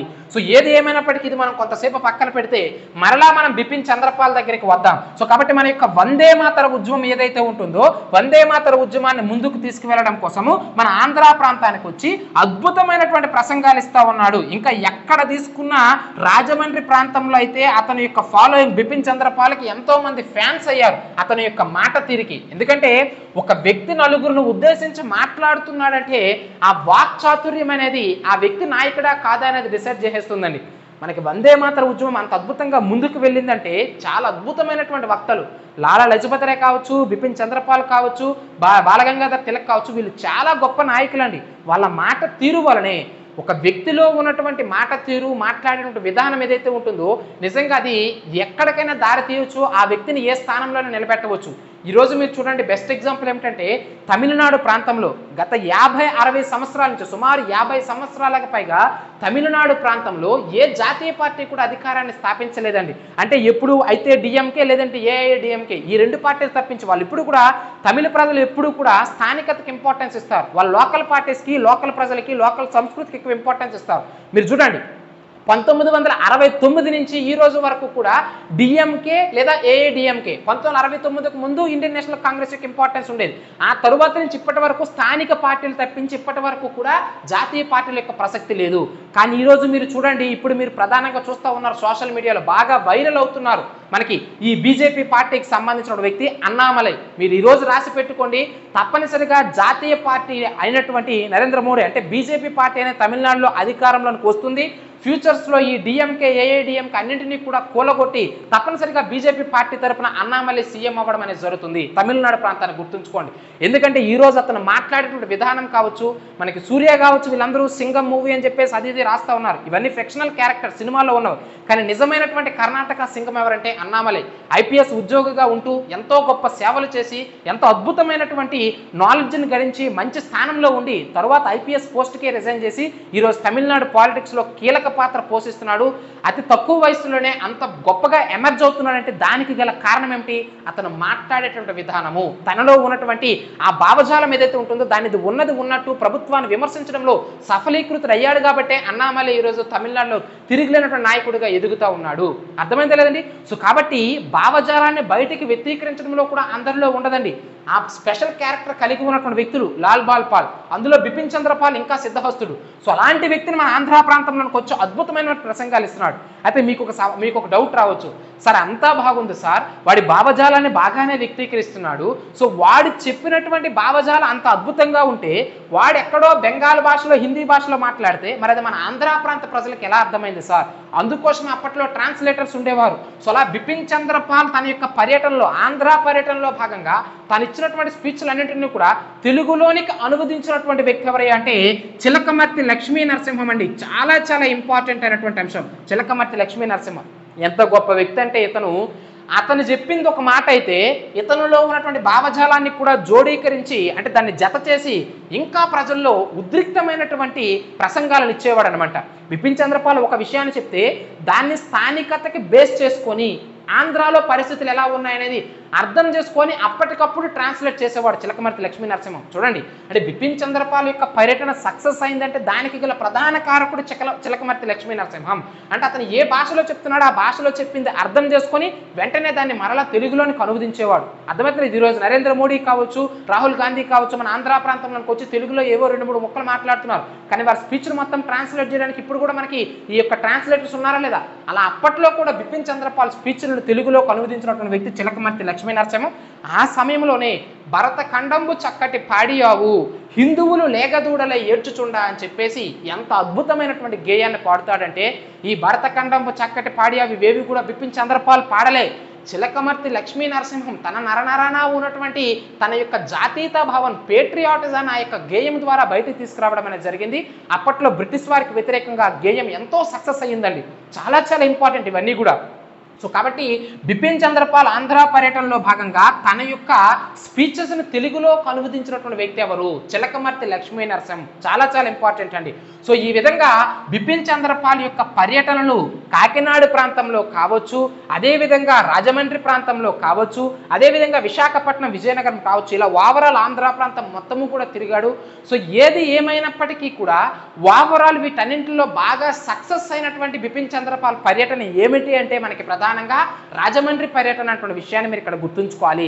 అదేవిధంగా కాకినాడ పర్యటన అంటున్నాం, రాజమండ్రి పర్యటన అంటున్నాం. ఎగ్జామినేషన్లో ఏమంటారంటే రాజమండ్రి పర్యటనలో మనకి ప్రధానంగా బిపిన్ చంద్రపాల్కి ఆతిథ్యం ఇచ్చినటువంటి వ్యక్తి ఎవరని చెప్పేసి అడుగుతూ ఉంటారు. చాలా ఇంపార్టెంట్ అండి. అంటే మాదెల్ల సారయ్య, ఇతను మనకి చాలా ఇంపార్టెంట్. ఇంతకుముందు ఎగ్జామినేషన్లో అడిగి ఉన్నాడు. అంటే అతను వచ్చాడు కదా, అంత గొప్ప వ్యక్తి వస్తూ ఉన్నాడు, అతనికి స్టేయింగ్ ఉండాలి కదా, ఫుడ్ ఉండాలి కదా. సో దాన్ని మనము షెల్టర్ అని చెప్పేసి చెప్తా ఉంటాం, హాస్పిటాలిటీ కల్పించాలని చెప్పేసి చెప్తా ఉంటాం. సో అలా ఆతిథ్యం అంటే రాజమండ్రి పర్యటనలో భాగంగా బిపిన్ చంద్రపాల్కి ఆతిథ్యం ఇచ్చినటువంటి మన యొక్క తెలుగు వ్యక్తి ఎవరయ్యా అంటే మాదెల్ల సారయ్య అనేటువంటి విషయాన్ని మీరు ఇక్కడ గుర్తుంచుకోవాలి. చాలా చాలా ఇంపార్టెంట్ అండి ఈ యొక్క విషయం అనేది. అర్థమవుతుంది లేదా? అదేవిధంగా విజయవాడ సమావేశం జరుగుతుందండి. విజయవాడ సమావేశం 1907లోనే ఏప్రిల్ 24వ తేదీన జరుగుతుంది. ఇదే విజయవాడ సమావేశంలో బిపిన్ చంద్రపాల్కి ఆతిథ్యం ఇచ్చినటువంటి వ్యక్తి ఎవరని చెప్పేసి అడుగుతూ ఉంటాడండి. మనకు తెలిసి ఆల్రెడీ చెప్పుకున్నాను, మునగాల రాజా. ఆ ప్రాంతంలో తిరుగులేనటువంటి వ్యక్తి మునగాల రాజా. అదే బిపిన్ చంద్రపాల్ పర్యటనలో భాగంగా మచిలీపట్నంలో కూడా, ఆ తర్వాత విజయవాడ తర్వాత మచిలీపట్నం వెళ్తాడు. వరుసగా అన్ని ప్రాంతాల్లో కూడా తన పర్యటనలు సభలు ఏర్పాటు చేస్తాడు. ఈరోజు మీరు చూడండి, ఎలక్షన్స్ మనకు దగ్గరకు వస్తూ ఉన్నాయి. ప్రజెంట్ ఎలక్షన్స్ ట్రెండ్ నడుస్తుందా లేదా ఆంధ్ర ప్రాంతంలో? చంద్రబాబు నాయుడు గారు కావచ్చు, పవన్ కళ్యాణ్ గారు కావచ్చు, వివిధ రకాల ప్రాంతాల్లో, అదేవిధంగా జగన్మోహన్ రెడ్డి గారు కావచ్చు, వివిధ రకాల ప్రాంతాల్లో సమావేశాలు ఏర్పాటు చేస్తున్నారు లేదా, ప్రజల్లోనికి వెళ్తున్నారు లేదా? అలా ఎన్నో ప్రాంతాల్లో సమావేశాలు ఏర్పాటు చేశారండి బిపిన్ చంద్రపాల్. అలా మచిలీపట్నంలో కూడా ఏర్పాటు చేస్తే మచిలీపట్నంలో అతనికి ఆతిథ్యం కల్పించినటువంటి వ్యక్తి ఎవరయ్యా అంటే శ్రీరామదాసు. ఇతను ఎవరంటే బ్రహ్మ సమాజ సభ్యుడు అండి. అప్పటికే బ్రహ్మ సమాజంలో కీలక వ్యక్తిగా మన ఆంధ్ర ప్రాంతం నుంచి ముఖ్య పాత్ర వహిస్తున్నటువంటి వ్యక్తి. సో చూడండి, 3 ఇంపార్టెంట్ అండి. ఎగ్జామినేషన్లో అడుగుతూ ఉంటాడు. బిపిన్ చంద్రపాల్ ఆంధ్ర ప్రాంతానికి పర్యటించాడు. అతని బాగోగులన్నీ కూడా రాజమండ్రి ప్రాంతంలో గాడిచర్ల హరిసర్వోత్తమరావు మొదటి నుంచి చివరి వరకు ఆంధ్ర పర్యటనలో తన తోడున్నటువంటి వ్యక్తి ముట్నూరు కృష్ణారావు ఇవన్నీ చదువుతారు. కానీ బిపిన్ చంద్రపాల్ యొక్క పర్యటనలో భాగంగా ఏమిటి, రాజమండ్రి ప్రాంతంలో తనకి ఆతిథ్యం కల్పించింది ఎవరు, విజయవాడ ప్రాంతంలో తనకు ఆతిథ్యం కల్పించింది ఎవరు, మచిలీపట్నంలో అతనికి ఆతిథ్యం కల్పించింది ఎవరు? మచిలీపట్నంలో శ్రీరామదాసు బ్రహ్మ సమాజ సభ్యుడు, విజయవాడ మునగాల రాజా, అదేవిధంగా మాదెల్ల సారయ్య అనేవాడు మన యొక్క రాజమండ్రి ప్రాంతంలో ఈ యొక్క బిపిన్ చంద్రపాల్కి ఏమిటండి ఆతిథ్యం ఇవ్వడం అనేది జరిగింది. ఇదే బిపిన్ చంద్రపాల్ మన ఆంధ్ర ప్రాంతానికి వచ్చినటువంటి సమయంలో నేను మీకు చెప్పినాను, ఏం చేశారు మన వాళ్ళు? వందే మాతర ఉద్యమం అంటేనే స్వదేశీ వస్తు ప్రోత్సాహం, విదేశీ వస్తు బహిష్కరణ. అంటే మన వస్తువులు మనం ప్రోత్సహించాలి, మనం పారిశ్రామిక విధానాన్ని మనము, అందుకే మీరు చూడండి అప్పట్లో మన సంస్థలను మనం ప్రోత్సహించాలి, మన పారిశ్రామిక విధానాన్ని ముందుకు తీసుకువెళ్ళాలని చెప్పేసి సొంతంగా మన వాళ్ళని ట్రైనింగ్ కోసం, అంటే ఏ విధంగా ఈ బిజినెస్ చేయాలి, బిజినెస్ స్ట్రాటజీలు, అందులో ఉన్నటువంటి మెలకువలన్నీ నేర్చుకోవడం కోసము మన తెలుగు వ్యక్తుల్ని జపాన్కి పంపించారండి. అప్పట్లో ఆషామాషి కాదు. ఆ సమయంలో 90స్లో, అంటే 1905, 1906, 1907 ఈ టైంలో మన తెలుగు వ్యక్తులు జపాన్కి వెళ్ళి పారిశ్రామిక విధానము ఏ విధంగా ఎమర్జ్ అవుతుంది, వరల్డ్ ఎలా ఎమర్జ్ అవుతుంది, మనం ఎలా ముందుకు వెళ్ళాలి, బిజినెస్ స్ట్రాటజీస్ ఏమిటి, ఇవన్నీ తెలుసుకోవడం కోసము కొంతమంది వ్యక్తులను నిర్ణయించి వాళ్ళందరినీ కలిపి ఫండ్స్ కలెక్ట్ చేశారు. మన గుంటూరు ప్రాంతం కావచ్చు, కర్నూలు ప్రాంతం కావచ్చు, విరాళాలన్నీ కూడా సేకరించి ఆ డబ్బులతో వాళ్ళని జపాన్ పంపించడం అనేది జరిగింది. మన స్వామి వివేకానంద్ ఏ విధంగానైతే ఈ యొక్క వివిధ రకాల వ్యక్తుల యొక్క సహాయంతో చికాగో సమావేశాలకు పంపించామో ఆ విధంగా మన పారిశ్రామిక విధానంలో సిద్ధహస్తులు అవ్వడం కోసం ట్రైనింగ్ కోసం జపాన్ ప్రాంతానికి కూడా మన యొక్క తెలుగు వ్యక్తులు వెళ్ళడం అనేది జరిగింది. అంటే ఇదంతా దేనికోసము? ఇక నుంచి కూడా పూర్తిగా బ్రిటిష్ వాడి యొక్క ఆధిపత్యం మన ఆంధ్ర ప్రాంతం భారతదేశంలో ఉండకూడదు. ఓవరాల్ మనం స్వహస్తాలతో మనం ముందుకు వెళ్ళాలి, మనం సొంతగా మన షాపులు మనమే స్థాపించుకోవాలి, మన పరిశ్రమలను మనమే స్థాపించుకోవాలి, మన విద్యాలయాలను మనమే స్థాపించుకోవాలి, మన పిల్లలకి విద్యను మనమే కల్పించాలని చెప్పేసి స్వదేశీ ప్రోత్సాహము విదేశీ బహిష్కరణ. అందులో భాగంగా గున్నేశ్వరరావు అని చెప్పేసి చెప్తా ఉంటాం. చాలా చాలా ఇంపార్టెంట్ అండి ఇతను మనకి. ఈ గున్నేశ్వరరావు అనేటువంటి వ్యక్తి ఎవరైతే ఉంటారో ఇతను బిపిన్ చంద్రపాల్ పర్యటనలో భాగంగానే ఇతను ఏం చేస్తాడు? గోదావరి స్వదేశీ స్టోర్స్ అని చెప్పేసి చెప్తా ఉంటాం. ఏమిటండి? గోదావరి స్వదేశీ స్టోర్స్ రాజమండ్రి ప్రాంతంలో. సో ఇతను ఏం చేస్తాడు? రాజమండ్రి అంటే గోదావరి, మీరు గుర్తుంచుకోవాలి. ఇతను ఒక ప్రత్యేకంగా ఒక సంస్థని అంటే ఒక పారిశ్రామిక సంస్థను స్థాపిస్తాడనమాట, ఒక షాప్ లాంటిది. సో ఎగ్జామినేషన్లో ఏమని అడుగుతాడు? మన యొక్క వందే మాతర ఉద్యమంలో భాగంగా ఆంధ్ర ప్రాంతంలో స్వదేశీ వస్తు ప్రోత్సాహంలో భాగంగా రాజమండ్రి ప్రాంతంలో గోదావరి స్వదేశీ స్టోర్స్ని గున్నేశ్వరరావు అనే వ్యక్తి ఎవరి చేత ఓపెన్ చేయించాడు అంటాడు. ఎవరి చేత? అప్పట్లో హీరో ఎవరు? బిపిన్ చంద్రపాల్. ఎందుకంటే అప్పటికే మంచి ఫాలోయింగ్ ఉన్నటువంటి లీడర్. ఈరోజు మనకి షాప్స్ అంటే వివిధ రకాల హీరోయిన్స్ని తీసుకొచ్చి ఏ విధంగానైతే రిబ్బన్ కటింగ్ చేపిస్తా ఉన్నారో ప్రమోషన్ కోసం, అలా అప్పట్లో మరి ఇతనికంటే గొప్ప సెలబ్రిటీ ఎవరు, ఇంతకంటే గొప్ప వ్యక్తి ఎవరు? బిపిన్ చంద్రపాల్ ఆల్రెడీ ఆంధ్ర ప్రాంతంలో వివిధ రకాల స్పీచ్లు ఇస్తా ఉన్నాడు. సో బిపిన్ చంద్రపాల్ అయ్యా మీరు వెంటనే మా షాపుకి రావాలి, మన యొక్క అంటే మన వందే మాతర ఉద్యమంలో భాగంగానే స్వదేశీ వస్తు ప్రోత్సాహంలో భాగంగా నేను ఈ యొక్క షాప్ని ఏర్పాటు చేశాను, దాన్ని ఓపెనింగ్ మీరు చేయాలంటే బిపిన్ చంద్రపాల్ వచ్చి దానికి రిబ్బన్ కటింగ్ చేసి గున్నేశ్వరరావు యొక్క గోదావరి స్వదేశీ స్టోర్స్ను ఓపెన్ చేయడం అనేది జరుగుతుంది. సో కాబట్టి గున్నేశ్వరరావు పాత్ర ఇంపార్టెంట్. అంతేకాదండి, మన యొక్క రాజమండ్రి ప్రభుత్వ కళాశాల ఏదైతే ఉంటుందో దానికి 1000 రూపాయలు దానంగా ఇచ్చాడు. ఐ మీన్ దానం మీన్స్ ఏంటంటే సహాయంగా ఇచ్చాడు గున్నేశ్వరరావు. ఎగ్జామినేషన్లో అడుగుతూ ఉంటాడు. అదేవిధంగా కత్తివెంటి పేర్రాజు అని చెప్పేసి చెప్తా ఉంటాం. ఇతను కూడా మనకి చాలా ఇంపార్టెంట్ అండి. కత్తివెంటి పేర్రాజు. ఎవరి కత్తివెంటి పేర్రాజు? ఇదే రాజమండ్రి కళాశాలకి అప్పట్లో ఇతను ఒక జమీందారు అనమాట, భూమిని దానం చేయడం అనేది జరుగుతుంది. ఇప్పుడు కళాశాల స్థాపించేస్తామండి, కానీ దానికి ఎంత సహకారం ఉండాలి? భూమి కావాలి, ఇన్ఫ్రాస్ట్రక్చర్ కావాలి, దాన్ని మొదటి నుంచి చివరి వరకు నిర్మించడంలో ఒక పర్టికులర్ వ్యక్తి కావాలి. సో వీటన్నిటిని మన వాళ్ళే సహాయం చేసేవారు. సో మన వస్తువుల్ని మన సంస్థలను స్థాపించుకోవాలంటే మన సహాయమే ఉండాలని చెప్పేసి అప్పట్లో మరి సహాయం చేయాలంటే ఎవరు? ఉన్నోడు సహాయం చేస్తాడు, లేనోడు చేయడు. మరి ఉన్నోళ్ళు అంటే ఎవరు? జమీందారులు, భూస్వాములు, అప్పట్లో బాగా స్థిరపడినటువంటి రాజకుటుంబీకులు. సో అలాంటి ఆర్థికంగా స్థిరపడినటువంటి వ్యక్తులే గున్నేశ్వరరావు కావచ్చు, కత్తివెంటి పేర్రాజు కావచ్చు. సో కాబట్టి రాజమండ్రి కళాశాలకి భూమిని దానం చేసినటువంటి జమీందారు ఎవరంటే కత్తివెంటి పేర్రాజు. అదే కళాశాలకి 1000 రూపాయలు దానం చేసినటువంటి వ్యక్తి ఎవరంటే గున్నేశ్వరరావు అనేటువంటి విషయాన్ని మీరు ఇక్కడ గుర్తుంచుకోవాలి. చాలా చాలా ఇంపార్టెంట్ అండి ఈ విషయాలన్నీ కూడా. అర్థమవుతుంది లేదా? అదేవిధంగా మచిలీపట్నంలో అద్భుతమైనటువంటి స్పీచ్ ఇస్తాడనమాట. ఎవరు? మన యొక్క బిపిన్ చంద్రపాల్. ఆ సమయంలోనే అంటే బిపిన్ చంద్రపాల్ మన ఆంధ్ర ప్రాంత పర్యటనలో భాగంగా ఇచ్చినటువంటి స్పీచ్లను చూసి ఎంతోమంది ఒక రకంగా చెప్పాలంటే వాళ్ళలో కూడా అంటే బిపిన్ చంద్రపాల్ తనలో ఉన్నటువంటి జాతీయత భావాలన్నింటినీ కూడా తనతో పాటు అంటే తన స్పీచ్ని వింటున్నటువంటి ప్రతి ఒక్క వ్యక్తిలోనికి కూడా నరనరాన అంటే ప్రవహింపజేయడంలో సఫలీకృతుడయ్యాడండి బిపిన్ చంద్రపాల్. అందుకే అంత గొప్పగా సక్సెస్ అయింది అదంతా కూడా. అర్థమవుతుందా లేదండి? సో చాలా చాలా ఇంపార్టెంట్. సో అదేవిధంగా ఇదంతా కూడా ఏమిటి? మన ఆంధ్ర ప్రాంతంలో వందే మాతర ఉద్యమంలో భాగంగా బిపిన్ చంద్రపాల్ యొక్క పర్యటన అని చెప్పేసి చెప్తా ఉన్నాం. అతను అలా వివిధ రకాల ప్రాంతాలలో వివిధ రకాల సమావేశాలు ఏర్పాటు చేస్తాడు అంటున్నాం. సో తదుపరిగా మనం చూడాల్సింది ఏమిటంటే ఈ మధ్య కాలంలో చూడండి, వందే మాతర ఉద్యమం చూస్తున్నాము, బిపిన్ చంద్రపాల్ పర్యటన అందులో భాగంగా చూస్తున్నాము, విజయనగరము, అదేవిధంగా విశాఖపట్నం. మొదట ఇక్కడ విషయం గుర్తుంచుకోవాలండి, బిఎన్ శర్మ చాలా చాలా ఇంపార్టెంట్. మనకి ఉత్తర సర్కారు జిల్లాలో బిపిన్ చంద్రపాల్ యొక్క పర్యటనలు సక్సెస్ కాకపోవడానికి కారణం ఎవరంటే ఒక మితవాది. అతను ఎవరు? బిఎన్ శర్మ. అందుకు అడుగుతూ ఉంటాడు, బిపిన్ చంద్రపాల్కి పోటీదారుడుగా ఉత్తర సర్కారు జిల్లాలో ప్రసిద్ధిగాంచినటువంటి మితవాది ఎవరయ్యా అంటే బిఎన్ శర్మ. చాలా ఇంపార్టెంట్ అండి. అదేవిధంగా నెక్స్ట్ చూడాల్సింది మద్రాసు బీచ్ సమావేశం అంటున్నాం. ఇది మనకి చాలా ఇంపార్టెంట్ అండి. చూడండి ఏమిటి మద్రాసు బీచ్ సమావేశం అంటే, మనకి వందే మాతర ఉద్యమం అనేది ఎందుకోసం వచ్చిందండి? బెంగాల్ విభజనకి వ్యతిరేకంగా వచ్చినటువంటి ఉద్యమం వందే మాతర ఉద్యమం అని చెప్పి చెప్తా ఉన్నాం.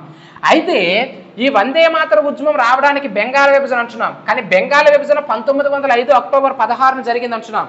కానీ అక్టోబర్ కంటే ముందే ప్రకటించాడండి లార్డ్ కర్జన్. ఇప్పుడు నేను 1905 జూలై 19వ తేదీనే లార్డ్ కర్జన్ ప్రకటించాడు. ఏమిటి?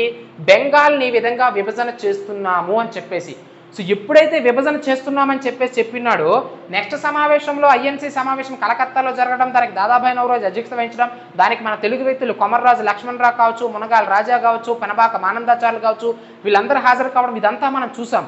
కానీ ఎప్పుడైతే బెంగాల్ విభజన చేస్తానన్నాడో ఈ ఐఎన్సీ సమావేశానికంటే ముందే కొంతమంది వ్యక్తులు, అంటే మన యొక్క మద్రాసు ప్రాంత వ్యక్తులు సమావేశాన్ని ఏర్పాటు చేసుకున్నారండి. ఎప్పుడు? 1905 సెప్టెంబర్ మంత్లో ఏర్పాటు చేసుకున్నారు. ఎక్కడ ఏర్పాటు చేసుకున్నారు? మద్రాసు బీచ్ సమీపంలో. దాన్ని ఏమంటామంటే మనము మద్రాసు బీచ్ సమావేశం 1905. అంటే ఎవరు? అప్పుడు మీకు తెలుసు కదా, మద్రాసు యూనివర్సిటీ అనేది అప్పటికే స్థాపించబడింది. సో ఆ యొక్క మద్రాసు యూనివర్సిటీ కళాశాలలో ఉన్నటువంటి విద్యార్థులు ఎవరెవరైతే ఉంటారో, యూనివర్సిటీ అంటే 1857 వుడ్స్ డిస్పాచ్ ఏదైతే ఉంటుందో ఆ సమయంలో మనం స్థాపించారు. మనం మాట్లాడుకున్నాం. చార్లెస్ వుడ్స్ నేతృత్వంలో విద్య పైన కమిషన్ వేయడం, అతని యూనివర్సిటీని ప్రతిపాదించడం, ఆ 1857లోనే బెంగాల్ ప్రాంతం, మద్రాసు ప్రాంతం, బొంబాయి ప్రాంతంలో యూనివర్సిటీ స్థాపించడం, ఇదంతా మాట్లాడినాం. సో అలా మద్రాసు యూనివర్సిటీ ప్రాంతంలో ఉన్నటువంటి విద్యార్థులంతా కలిపి ఒక సమావేశాన్ని ఏర్పాటు చేసుకున్నారు. దేనికి వ్యతిరేకంగా? బెంగాల్ విభజనకు వ్యతిరేకంగా. అలా ఏర్పాటు చేసుకున్న దాన్ని మద్రాసు బీచ్ సమావేశం అని చెప్పేసి చెప్తా ఉంటాం. ఎవరి అధ్యక్షతన?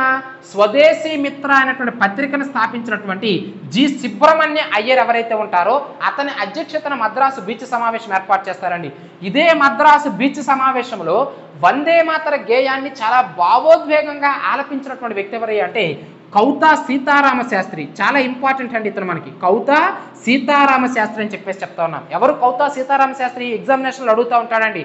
బెంగాల్ విభజనకు వ్యతిరేకంగా మద్రాసు బీచ్ సమావేశంలో వందే మాతర గేయాన్ని ఎంతో భావోద్వేగంగా ఆలపించినటువంటి ప్రముఖ ఆంధ్ర వ్యక్తి ఎవరయ్యా అంటే కౌతా సీతారామ శాస్త్రి. ఇతని యొక్క పాత్ర మనకి చాలా చాలా ఇంపార్టెంట్.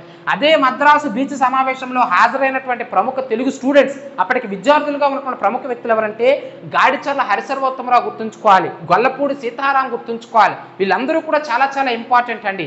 అర్థమవుతుంది లేదా? అదేవిధంగా న్యాపతి సుబ్బారావు, వీళ్ళు కీలక పాత్ర పోషించారండి. వీళ్ళ పేర్లు మీకు ఈ modern history, AP modern history complete అయ్యేంత వరకు కూడా ఏదో ఒక సమయంలో వీళ్ళు వస్తూనే ఉంటారు. సో కాబట్టి గాడిచర్ల హరిసర్వోత్తమరావును గుర్తుంచుకోవాలి, గొల్లపూడి సీతారామును గుర్తుంచుకోవాలి, అర్థమవుతుంది లేదు, న్యాపతి సుబ్బారావును గుర్తుంచుకోవాలి. వీళ్ళందరూ కూడా చాలా చాలా కీలక పాత్ర పోషించారు. సో అది మనకి మద్రాసు బీచ్ సమావేశం అండి. సో దాని తర్వాత మనం చూడాల్సింది ఏమిటంటే స్వదేశీ విద్యార్థి దళం. ఇది చాలా చాలా ఇంపార్టెంట్ అండి. ఆ మద్రాసు బీచ్ సమావేశానికి మద్రాసు మహాజన సభ ఏదైతే ఉంటుందో చాలా సపోర్ట్ ఇచ్చింది. శభాష్ రాబాయ్, ఇలాంటి విద్యార్థులు మీరు మాకు కావాలి అంటే బ్రిటిష్ వారికి వ్యతిరేకంగా స్టూడెంట్స్ కూడా ముందుకు వస్తే మన బాధలు ఏంటనేవి, మన సత్తా ఏంటనేది వాడికి తెలుస్తుందని చెప్పేసి మద్రాసు మహాజన సభ బాగా సపోర్ట్ చేసింది.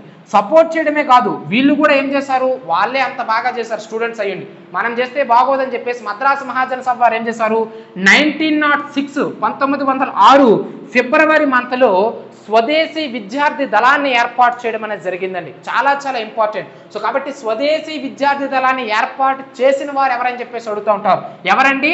మనకి మద్రాసు మహాజన సభ. సో మీకు అందరికీ కూడా తెలిసిందే, ఓవరాల్ మన యొక్క మద్రాసు ప్రాంతంలోనే, మద్రాసు ప్రెసిడెన్సీలోనే బ్రిటిష్ వారికి వ్యతిరేకంగా స్థాపించబడినటువంటి మొట్టమొదటి రాజకీయ సంస్థ అంటే మద్రాసు నేటివ్ అసోసియేషన్. గాజు లక్ష్మీ నర్సిటీ చెప్పినాము, అదేవిధంగా ఈ యొక్క మద్రాసు మహాజన సభ గురించి కూడా చెప్పినాం. సో ఆ మద్రాసు మహాజన సభలో భాగంగా మనకి ప్రముఖంగా నేను మీకు ఆల్రెడీ గత క్లాసులో అంటే ఇంతకు ముందే చెప్పినట్టు అంటే ఈ యొక్క స్వదేశీ విద్యార్థి దళంలో చెప్పినట్లుగానే ప్రధానంగా మనకి అంటే ఈ యొక్క ఏమిటి మద్రాసు బీచ్ సమావేశంలో చెప్పినట్టుగానే మనకి యొక్క గొల్లపూడి సీతారాం గారు కావచ్చు, అదేవిధంగా మనకి యొక్క ఎవరు గాడిచర్ల హరిసర్వోత్తమరావు కావచ్చు, న్యాపతి సుబ్బారావు కావచ్చు, వీళ్ళందరి అధ్యక్షతన, వీళ్ళందరూ కూడా అప్పట్లో స్టూడెంట్స్ కాబట్టి వీళ్ళందరి అధ్యక్షతన మద్రాసు మహాజన సభ ఏం చేసింది, వీళ్ళందరి నేతృత్వంలో స్వదేశీ విద్యార్థి దళాన్ని ఏర్పాటు చేయడం అనేది జరిగింది. అంటే స్టూడెంట్స్ అందరితో కలిపి ఒక దళాన్ని ఏర్పాటు చేసి, అంటే ఒక ఫోర్స్ని ఏర్పాటు చేసి బ్రిటిష్ వారికి వ్యతిరేకంగా, వందే మాతర ఉద్యమానికి వ్యతిరేకంగా వివిధ రకాల ఉద్యమాలు చేపించడం అనేది జరిగింది.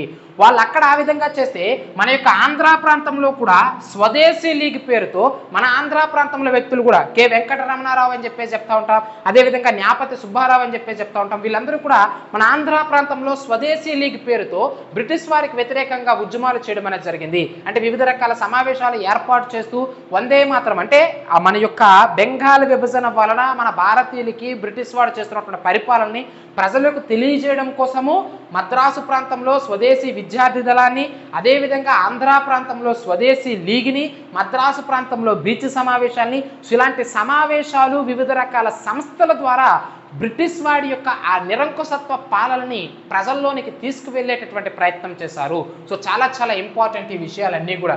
అదేవిధంగా బాలభారతి సమితి అని చెప్పి చెప్తా ఉన్నాం. 1907లో ఫిబ్రవరి 11వ తేదీన బాలభారతి సమితిని రాజమండ్రిలో ఏర్పాటు చేస్తారండి. సో ఇందులో కీలక పాత్ర పోషించినటువంటి వ్యక్తులు చాలా చాలా ఇంపార్టెంట్.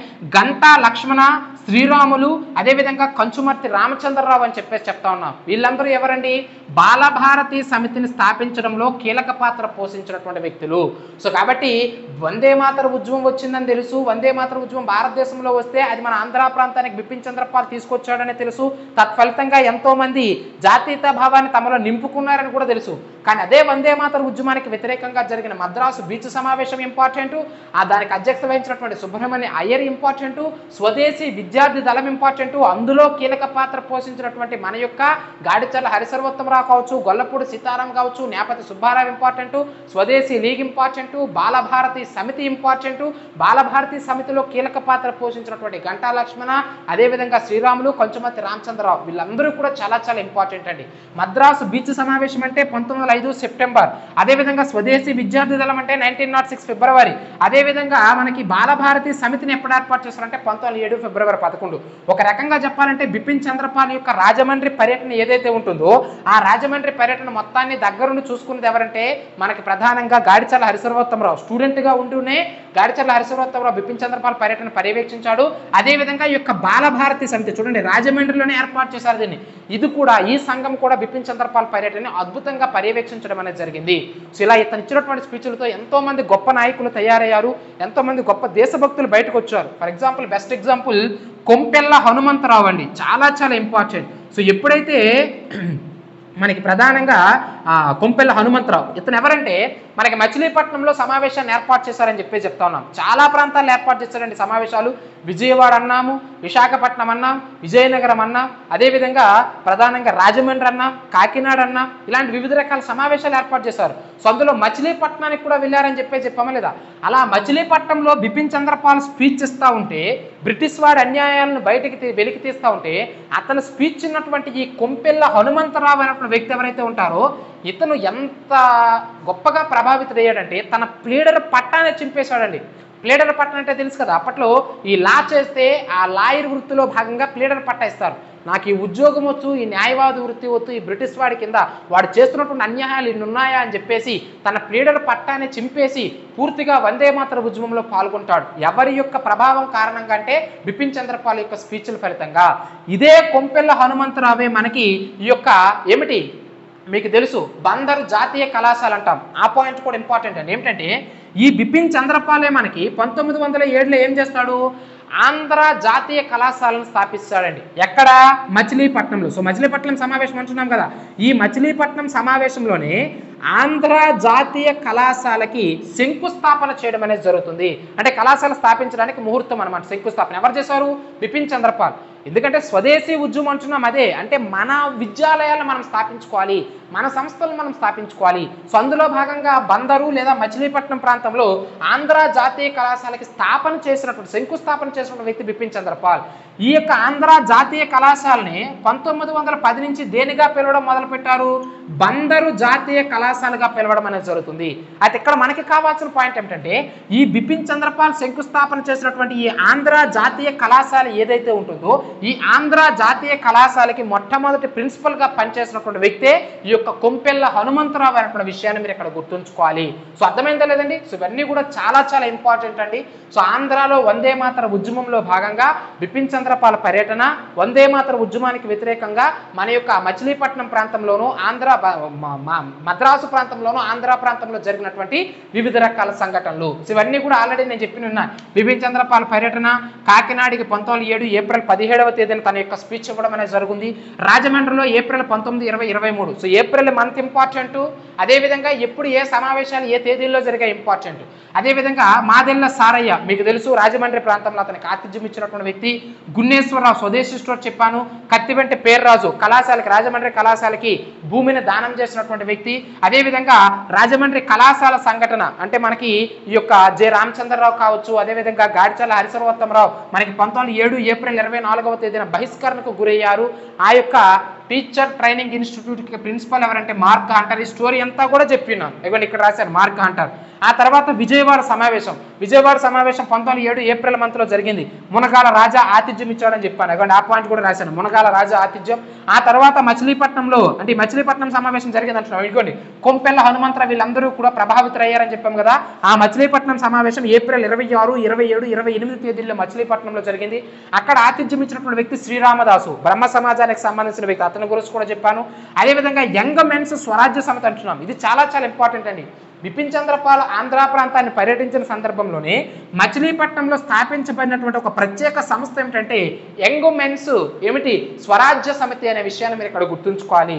ఆ తర్వాత కృష్ణా సెషన్స్ కోర్టు కార్న్ హాస్ప్ అంటున్నాం. ఈ స్టోరీ అంతా చెప్పాను. ఏమిటి మన యొక్క ఏమిటి మార్క్ హంటర్ చేత డిబార్ అవ్వడం, గాడిచర్ల హరిశ్వరరావుతో ఉద్యోగం రాదనడం, టంగుటూరు ప్రకాశం పంతులు స్వరాజ్య పత్రికలో ఎడిటర్గా ఉద్యోగం ఇవ్వడం, చిదంబరం పిల్లైన అరెస్టు చేయడం, దానికి వ్యతిరేకంగా తెలుగు విద్యార్థులు నిరసన తెలపడం, బ్రిటిష్ వారు కాల్పులు జరపడం, తెలుగు విద్యార్థులు ఇద్దరు చనిపోవడం. సో దాన్ని స్వరాజ్య పత్రికలో గాడిచర్ల హరిశ్వరోత్తమరావు ముద్రించడం, గాడిచర్ల హరిశ్వరోత్తమరావు దాన్ని ప్రచురించినటువంటి బోడి నారాయణరావును అరెస్టు చేయడం, ఆ అరెస్టు చేసిన విషయంలో కోర్టులో జడ్జిగా వ్యవహరించి వారికి శిక్ష విధించినటువంటి వ్యక్తి కార్న్ హాస్ప్. ఏ కోర్టు అంటే కృష్ణా సెషన్స్ కోర్టు అని ఆల్రెడీ చెప్పాను నేను మీకు. సో అదే పాయింట్ ఇక్కడ రాయడం అనేది జరిగింది. సో ఇవన్నీ కూడా ఇంపార్టెంట్ అండి. సో వందే మాతర ఉద్యమం మొదలుకొని, స్వదేశీ విద్యార్థుల మొదలుకొని, మద్రాసు బీచ్ సమావేశం మొదలుకొని, బాలభారతి సమితి మొదలుకొని, బిపిన్ చంద్రపాల్ పర్యటన, అతని పర్యటనలో భాగంగా ఆంధ్ర ప్రాంతంలో జరిగినటువంటి వివిధ రకాల సంఘటనలు, ఇవన్నీ కూడా ఎగ్జామినేషన్ పాయింట్ ఆఫ్ వ్యూలో తప్పనిసరిగా ప్రశ్నలు వచ్చిన విషయము. సో ఇక్కడ పెద్దగా మైండ్ పెట్టి ఏపీ మోడర్న్ హిస్టరీలో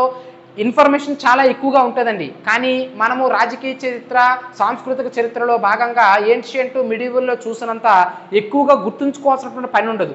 నెంబర్ ఆఫ్ టైమ్స్ రివిజన్ చేయాలి. ఇన్ఫర్మేషన్ ఎక్కువే, కానీ నెంబర్ ఆఫ్ టైమ్స్ రివిజన్ చేస్తే ఆ పేర్లను తప్పనిసరిగా మనం ఆప్షన్స్లో గుర్తుపెట్టడానికి అవకాశం ఉంటుంది.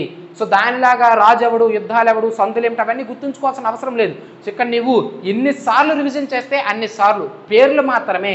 AP modern history is nothing but names అండి. ముఖ్యమైన వ్యక్తులు, ఎక్కడ జరిగాయి, ఏ ప్రాంతంలో, ఎప్పుడు జరిగాయి, ఇదే మనకి మోడర్న్ హిస్టరీ మొత్తం. సో అర్థమైంది లేదండి. So number of times revision చేయండి తప్పనిసరిగా మోడర్న్ హిస్టరీ పాయింట్ ఆఫ్ వ్యూలో. ఓకేనండి. సో వీడియో నచ్చితే లైక్ చేయండి, కామెంట్ చేయండి, మీ మిత్రులందరికీ షేర్ చేయండి. మన కోర్సులో జాయిన్ అవ్వాలంటే మన యొక్క ఛానల్ నెంబర్కి కాల్ చేయండి. 7036621946 నెంబర్కి కాల్ చేసి మన కోర్సులో జాయిన్ అవ్వండి. సీరియస్ ప్రిపరేషన్ చేయండి. ఓకేనండి. నెక్స్ట్ క్లాస్తో మళ్ళీ మనం కలుద్దాం. Thank you.